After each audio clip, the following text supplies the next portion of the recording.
Hi, this is Richard from Knight Security, and I'm here on Safe at Home to give you some insights into home security.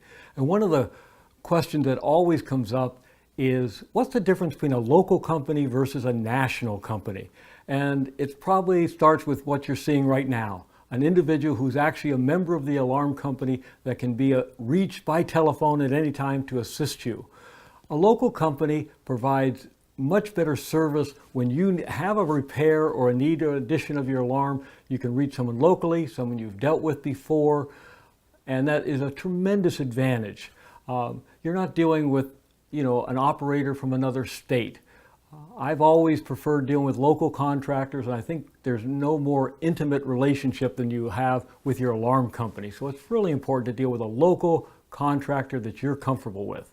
And if you have a question on this or any other topic, please let me know at 619-797-6603, and be safe at home.